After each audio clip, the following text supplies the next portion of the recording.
Hello and welcome to viewers of Sriman Narayan Physics. My dear viewers, today in this video program I am going to describe to you people about the application of potentiometer. So let us start. The first application is to compare the EMF of two cells.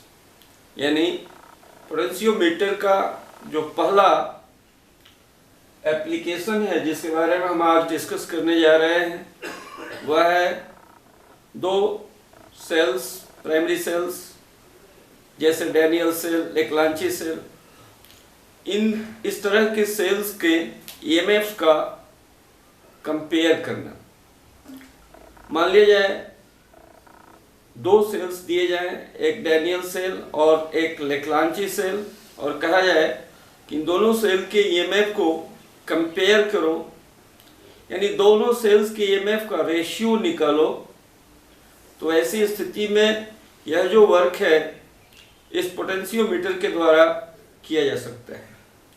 क्योंकि यह जो application है class 12 के बच्चों के लिए एक experiment है, इसलिए सबसे पहले इसके एक्सपेरिमेंटल अरेंजमेंट की हम डिस्कस करेंगे। तुम देख सकते हो यहाँ पर AB एक वायर को हमने दर्शाया है, और यह AB वायर जो कि एक सिंगल वायर है, और यह सिंगल वायर जो है पोटेंशियोमीटर की जो सेट होती है जिसमें 4 वायर्स या 10 पीसेज ऑफ वायर्स होते हैं, तो 4 पीसेज ऑफ वायर जिनकी टोटल लेंथ 4 मीटर होती है उनको हम एक सिंगल वायर मान लेते हैं, और वह सिंगल वायर ये AB के द्वारा इसमें रिप्रेजेंट किया गया है। जैसा कि हम पहले भी डिस्कस कर चुके हैं, एक पोटेंशियोमीटर की जो एक्सपेरिमेंट होती है पूरी तरह से दो सर्किट में डिवाइड होती है, एक को प्राइमरी सर्किट और दूसरे को सेकेंडरी सर्किट कहते हैं। तुम देख सकते हो ये जो प्राइमरी सर्किट है उसको निर्माण करने में किन किन चीजों का योगदान होता है। तो प्राइमरी सर्किट के निर्माण में एक ड्राइविंग बैटरी का इस्तेमाल किया जाता है, एक एमीटर का, रियोस्टेट का और की का। हमने किया क्या है कि पोटेंशियोमीटर का जो टर्मिनल A है वह ड्राइविंग बैटरी के पॉजिटिव टर्मिनल से जुड़ा है। इसके बाद सीरीज में एक एमीटर को जोड़ा है, जिस एमीटर का मकसद करंट की स्ट्रेंथ को मेजर करना, और साथ ही यहाँ एक रियोस्टेट का प्रयोजन किया गया है। और ये रियोस्टेट इसलिए लगाया गया है ताकि इस प्राइमरी सर्किट में ड्राइविंग बैटरी के द्वारा जो भी करंट सेंड किया जाए उस करंट का स्ट्रेंथ कांस्टेंट रहे। और यहाँ पर एक की इस्तेमाल की गई है जिसका मकसद प्राइमरी सर्किट को ऑफ अथवा ऑन करना है। अब देखो जिन दो सेलों की आवश्यकता हम पड़ती है, मान लो यहाँ पर हमने दो सेल लिया, एक सेल ये है और दूसरा सेल ये है। कल्पना करो ये सेल लेक्लांची सेल है और ये सेल डैनियल सेल है। मान लेते हैं इन दोनों सेल का ईएमएफ E1 और E2 है। हमें क्या करना है, E1 बाई E2 की वैल्यू को कैलकुलेट करना है। यदि E1 बाई E2 की वैल्यू निकाल दें तो हम यही कहेंगे कि हमने दोनों सेल के ईएमएफ को कंपेयर किया। अब देखो एक्सपेरिमेंटल अरेंजमेंट में हम लोग करते क्या है कि इन दोनों सेल यानी एक लेक्लांची और दूसरा डैनियल सेल, इन दोनों सेल्स का जो पॉजिटिव टर्मिनल है पॉइंट A से कनेक्ट किया है। इस एक्सपेरिमेंट में इस बात को ध्यान रखा जाता है कि ड्राइविंग बैटरी का जो टर्मिनल जुटना चाहिए वही टर्मिनल इन दोनों सेल्स के साथ भी कनेक्ट होना चाहिए। ड्राइविंग बैटरी का पॉजिटिव टर्मिनल पॉइंट A से अटैच्ड है, इसलिए इन दोनों सेल्स का पॉजिटिव टर्मिनल्स भी ये पॉइंट A से कनेक्ट किया गया है। अब तुम देख सकते हो जो नेगेटिव टर्मिनल्स हैं इन दोनों सेल्स के, इनको हमने एक 2-वे की से जोड़ा है, और ये 2-वे की 1 2 3 ये 3 टर्मिनल्स हैं। ध्यान से देखा जाए यदि 1 और 3 को हम कनेक्ट कर दें तो ये सेल फंक्शन में आएगा, और 2 और 3 को कनेक्ट करें तो यह सेल फंक्शन में आएगा। इसके बाद ये जो टर्मिनल नंबर 3 है इसको हम लोग कॉमन टर्मिनल कहते हैं, और इस कॉमन टर्मिनल का कनेक्शन एक resistance, high value of resistance से किया जाता है। और इसका मकसद इसलिए किया जाता कि जो करंट है कहीं ऐसा ना हो कि सेकेंडरी सर्किट से जो करंट का फ्लो हो वह करंट इतना ताकतवर हो जाए कि गैल्वेनोमीटर को डिस्ट्रॉय कर दे।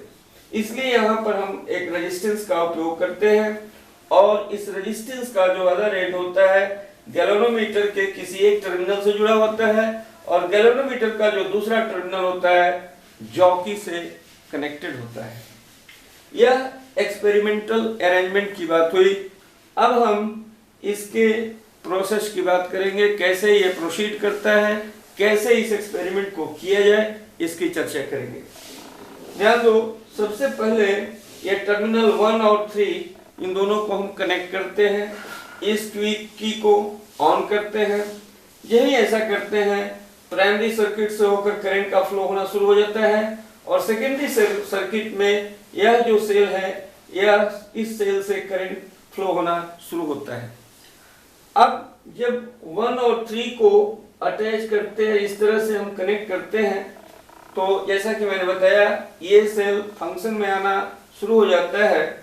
तो अब ये जो जॉकी है इस जॉकी को दोनों एंड पॉइंट्स ए और बी पर टच करते हैं। जब हम इस जॉकी को एंड पॉइंट्स ए और बी पर टच करते हैं और ये पाते हैं कि गैल्वेनोमीटर में जो डिफ्लेक्शन होता है अपोजिट डायरेक्शन में हो, तो ऐसी स्थिति में हम ये समझते हैं कि हमारा एक्सपेरिमेंटल अरेंजमेंट बिल्कुल ही करेक्ट है। अब हम क्या करेंगे, इसको डिसकनेक्ट करेंगे और फिर 2 और 3 इन दोनों को कनेक्ट करेंगे। जब 2 और 3 को कनेक्ट करेंगे तो यह सेल जो है, now this cell will come in function, ये सेल फंक्शन में आएगा, और फिर वही काम करेंगे, यानी जॉकी को एंड पॉइंट्स ए और बी पर हम टच करेंगे और ये देखेंगे कि गैल्वेनोमीटर में जो डिफ्लेक्शन आ रहा है वह अपोजिट सेंस में, अपोजिट डायरेक्शन में आ रहा है अथवा नहीं। यदि गैल्वेनोमीटर में जो डिफ्लेक्शन है अपोजिट डायरेक्शन में आ रहा हो, तो ऐसी स्थिति में हम ये समझते हैं कि हमारा एक्सपेरिमेंट बिल्कुल ही सही है। अब हमें पूरी तरह से हम आश्वस्त हो जाते हैं कि हमारा एक्सपेरिमेंटल अरेंजमेंट बिल्कुल ओके है। अब हम लोग अब रीडिंग को लेना शुरू करेंगे। कैसे भाई, तो फिर इसको डिस्कनेक्ट करेंगे और 1 और 3 ये जो टर्मिनल है इसको हम लोग कनेक्ट करेंगे। जब ही हम कनेक्ट करेंगे अब ये सेल जो है फंक्शन में आ जाएगा। अब हम लोग क्या करेंगे, ये जो जॉकी है इस जॉकी को जो वायर एबी है उसके डिफरेंट पॉइंट्स पर टच करेंगे तो इस वायर पर एक पर्टिकुलर पॉइंट मिलेगा जिस पर जॉकी को टच करने से इस गैल्वेनोमीटर में जो डिफ्लेक्शन आता है वह 0 हो जाता है। मान लिया जाए कि ये पॉइंट यहाँ पर जिसको कैपिटल J से डिनोट किया गया है, यह वह पॉइंट है जहाँ पर डिफ्लेक्शन गैल्वेनोमीटर में 0 आ जाता है। इस पॉइंट को हम लोग नल पॉइंट कहेंगे और A से लेकर J तक ये वायर का जो लेंथ होगा इस लेंथ को हम लोग बैलेंसिंग लेंथ के नाम से जानते हैं। कल्पना करो कि यह जो बैलेंसिंग लेंथ है A से लेकर J तक की जो दूरी है वह L1 है। तो ऐसी स्थिति में इस सेल का जो EMF होगा E1, यह जो होता है बराबर होता है VAJ, जहाँ VAJ जो है it is nothing but the potential difference between 2 points A and J of the wire। तो ध्यान दिया जाए कि इस गैल्वेनोमीटर में डिफ्लेक्शन 0 इसलिए होता है कि इस सेल का जो EMF होता है और इन दोनों पॉइंट्स के बीच का जो पोटेंशियल डिफरेंस होता है वह एक दूसरे के बराबर हो जाता है, और चूंकि ये दोनों पोटेंशियल डिफरेंस एक दूसरे को अपोज करते हैं इसलिए गैल्वेनोमीटर में डिफ्लेक्शन 0 आ जाता है। अब तुम जैसा जानते हो कि पोटेंशियोमीटर की जो प्रिंसिपल होती है वह प्रिंसिपल ये कहती है कि this VAJ it is directly proportional to balancing length. मान लिया जाए ए से जे के बीच की दूरी L1 है। इस तरह से यह जो E1 होगा बराबर हम लिखेंगे K इंटू L1, जहाँ पर K के बारे में हम पहले बता चुके हैं, it is called potential gradient. उसी तरह से अब हम क्या करेंगे, यह जो टर्मिनल है इसको डिस्कनेक्ट करेंगे और डिस्कनेक्ट करने के बाद यह जो 2 और 3 है इसको कनेक्ट करेंगे और अब पुनः वही कार्य अगेन हम करेंगे, अर्थात इस जॉकी को भिन्न भिन्न पॉइंट्स A और B, इन दोनों पॉइंट्स के बीच में भिन्न भिन्न पॉइंट्स पर इस जॉकी को टच करेंगे और नल पॉइंट को खोज करेंगे, यानी वह पॉइंट जिसके कॉरस्पॉन्डिंगली गैल्वेनोमीटर में डिफ्लेक्शन 0 हो जाए। मान लिया जाए कि A और B के बीच वह पॉइंट Z है, यहाँ पर जॉकी को टच कराया, जिसके परिणाम स्वरूप गैल्वेनोमीटर में जो डिफ्लेक्शन आता है वह 0 आता है। अर्थात इस स्थिति में हम ये देखते हैं कि सेल की ईएमएफ मान लिया जाए E2, तो ये E2 बराबर होगा V AJ डैश।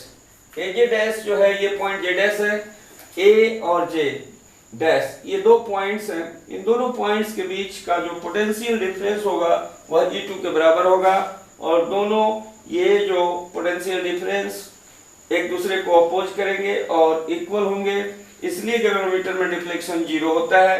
अब तुम देख सकते हो, मान लिया जाए कि A से Z के बीच की दूरी जो है वह L2 है, जिसको हम लोग बैलेंसिंग लेंथ कहेंगे।